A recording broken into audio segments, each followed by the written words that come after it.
সাংবাদিক বন্ধুগণ এবং প্রিন্ট মিডিয়া বন্ধুগণ, আপনারা অবগত আছেন যে আজ মূলত দেশের পার্লামেন্টের মধ্যে আমাদের দেশের স্বরাষ্ট্রমন্ত্রী অমিত শাহজি আমাদের সংবিধান প্রণেতা বাবা সাহেব ডক্টর ভীমরাও আম্বেদকরের বিরুদ্ধে যে কুরুচিকর মন্তব্য করেছে, আমরা সদর জেলা কংগ্রেসের পক্ষ থেকে তীব্র বিক্ষোভ এবং নিন্দা জানাচ্ছি এবং আমরা কর্মসূচি হাতে নিয়েছি।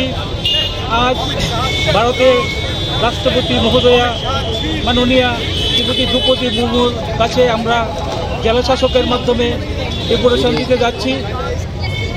আমাদের বক্তব্য যে দেশের সংবিধান যে রক্ষা কবচ, দেশের রক্ষা কবচের উপর আঘাত।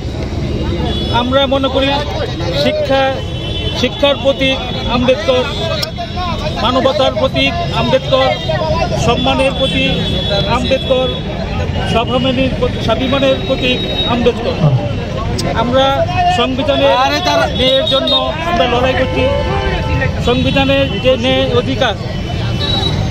অধিকার মধ্যে আমাদের দিয়েছে আমাদের মধ্যে সামাজিক মেলবন্ধন, কিন্তু আমরা লক্ষ্য করছি যে বিজেপি এবং আরএসএসের সরকার এই মেলবন্ধনটাকে নষ্ট করতে যাচ্ছে এবং যে সংবিধান, ভারতের সংবিধান রক্ষা কবচ, এটাকে একটা ধূলিসাৎ করতে যাচ্ছে।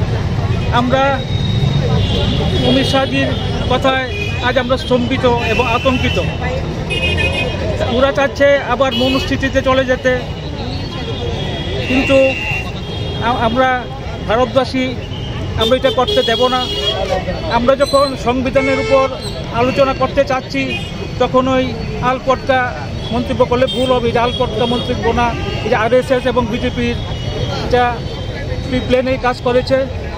যে যখন আমরা 75 বছর সংবিধানের উপর আলোচনা করতে যাচ্ছি তখন প্রিপ্ল্যান আমাদের যে নেতা রাহুল গান্ধীর প্রতি ব্লেম ছড়িয়ে মিথ্যা মামলা জড়িয়ে দিচ্ছে এবং আমাদের যে সিনিয়র নেতা খারগেজির উপর মিথ্যা মামলা দিচ্ছে।